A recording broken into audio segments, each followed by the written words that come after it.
Let's say you want to draw today. Let's say you have a beautiful reference in your phone that is saved from weeks ago.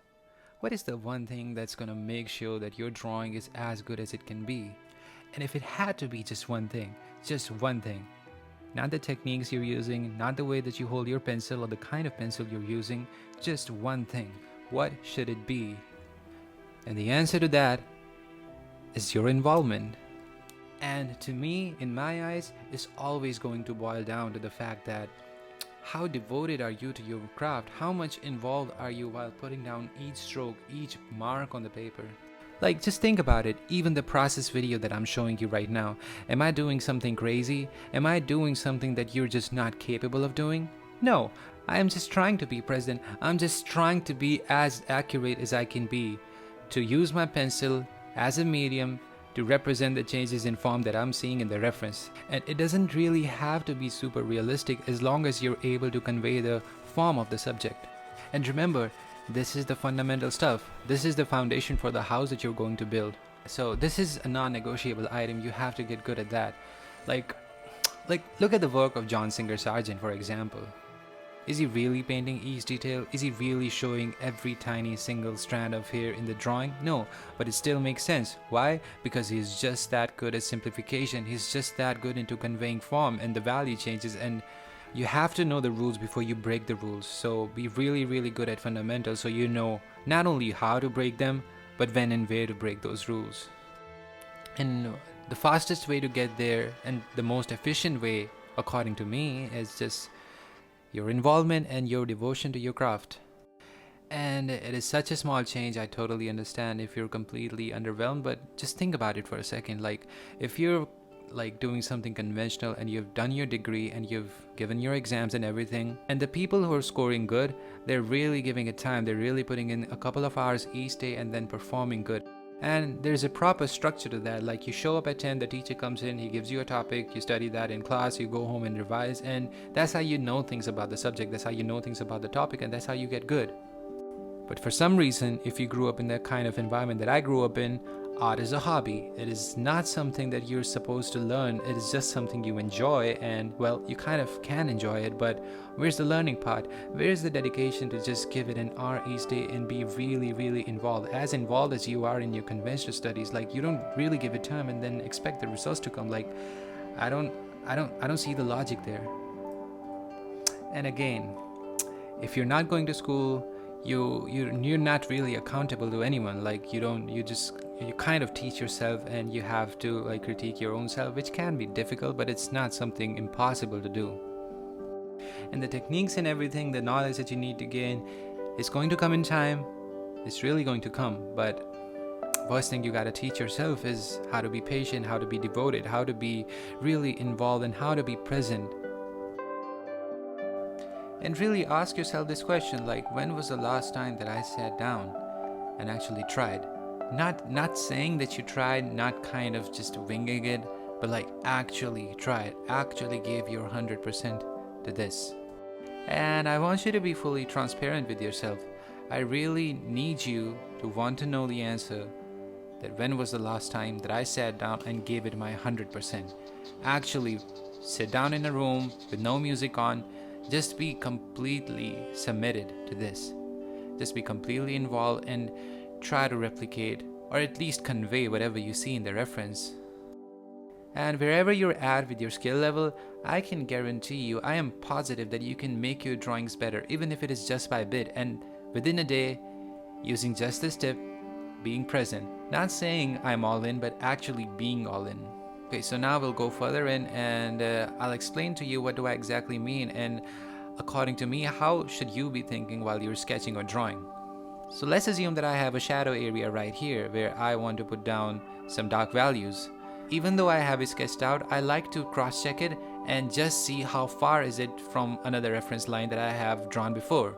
And you can do this for other shapes as well, like this. If you can go over multiple times, then you can just be that much certain that the value that you're putting down in that exact shape is going to be accurate. And it is always a great idea to take a step back and look at the bigger picture, like zoom out of your reference and see the big value shapes. And I'm saying that because it is so easy to get lost in the details.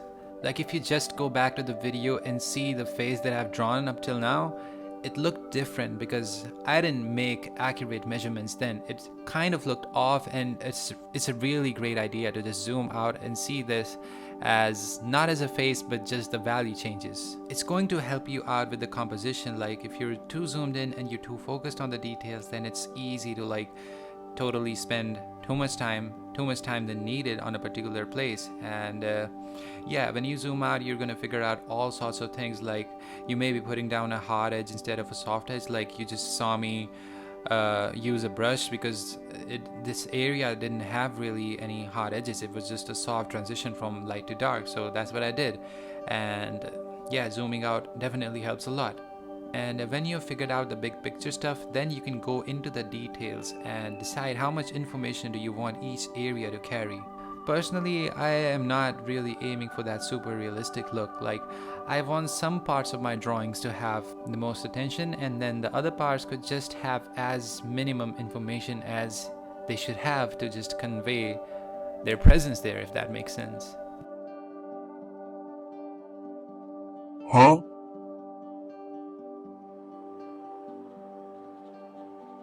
Even at this stage, I am constantly trying to see the shape language and seeing how far a particular shape is from the shape that I'm drawing at that point. And just assume that you kind of made a mistake when you were putting down the reference. Maybe you were listening to some music or just distracted.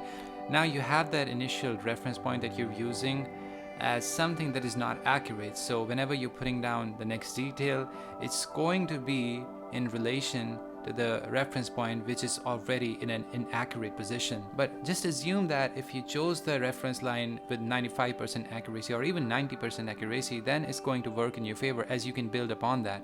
And you can be sure that the following marks that you put down on the paper are going to be accurate as well. And your initial sketch is really going to help you out a lot, because you can just put down the shapes in that rough sketch and then changes can be made later. You can again see me doing that same measurement from the hairline to the neckline, and really it works all of the time. Like it gets easier the more you practice it. And I'll be really honest, this is the secret. Like, I'm not really thinking about drawing a face or drawing hands or drawing clothes when I'm doing this. I'm really just measuring and making observations and putting down line after line after line. And yes, there are different techniques to drawing different things, but as far as sketching goes, I would argue that this is what you use all of the time. Like, even if you have to draw a scenery or an animal or just anything, this is what you use. Like, if you can just get good at this, get really good at this, and make this as your comfort zone, then it's going to be smooth sailing for you. And it is okay to make a mistake. Like, it is okay if you're just conscious of it and you know what to fix, then half of your problem is solved. Like, I've made tons of failed drawings like this. I kind of screwed them because I was not really all dialed in. But when I sat down the next day with a clear mind and with the same techniques, because I really cannot learn anything new within a day, I made a drawing that was much better, like this.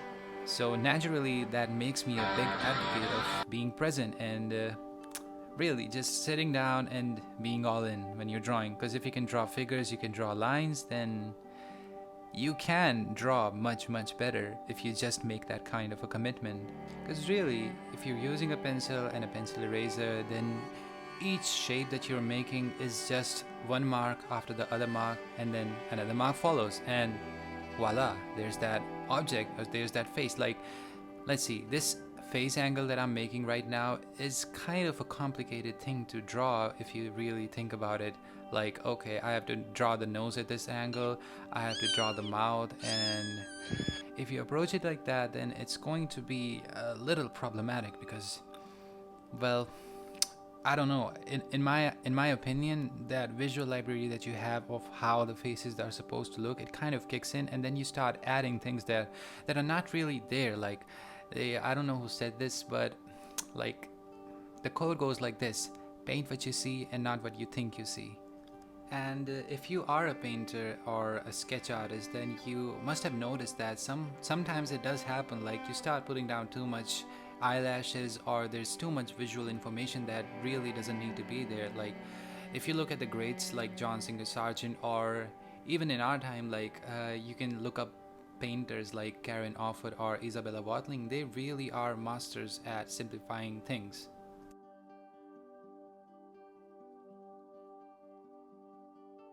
So, how do you approach this? Again, I have the same answer for everything, just be patient. Let's see. I'm drawing the nose, and am I really thinking about drawing a nose? I am not. I'm drawing the hair. Am I really thinking about drawing hair? I am not. I'm just thinking about the lines. I'm just trying to make sure that each line that I'm putting down on the paper is reflective or in resonance with what I'm seeing in the reference. And yeah, it's like a muscle. You have to train it, you have to learn and teach yourself how to see things so you can simplify them. And it's a muscle that if you don't use it, you will lose it. So yep, just do this every day and try to give it time. Try to give it at least an hour a day, or even if you can just spare like 15-20 minutes or half an hour, that's great. As long as you're doing it every day, then it's gonna work out.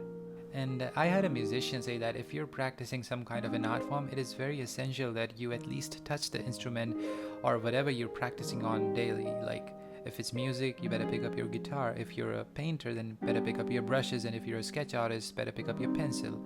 Just like doing this every day and like being persistent at that just gets you so far. And the last thing that I would say is give yourself time and be patient with this. It's an art form, right? It's like practicing a musical instrument or something that it's gonna take you getting used to it, and it's gonna take your effort, energy, and attention. And it doesn't matter what kind of an art medium you want to transition to after this, because this really translates well to other mediums as well. Like I do digital paintings on Procreate, and you can check them out on my Instagram. If you scroll down, and I have like 141 posts, and I don't think that includes those shit reels that I've made. But if you really scroll down, then you will find that I have some really bad sketches and paintings uploaded. And it goes to show that it's not really all talent. Like I've been painting and sketching forever, but it's not all talent. Like if you just see those bad sketches, then I think your opinion about it will change. So yeah, that's about it. Here I am removing the mask tape off, as I really wanted to get this framed. And yeah, that's about it. If you're still watching the video, then I really appreciate it. And if you do get benefits out of this, then please let me know in the comments. Or you can just DM me on Instagram and send the before and after images of your drawings. I would love to know if this has helped you at all. I guess I'll wrap it up with this, and see you guys on the next video.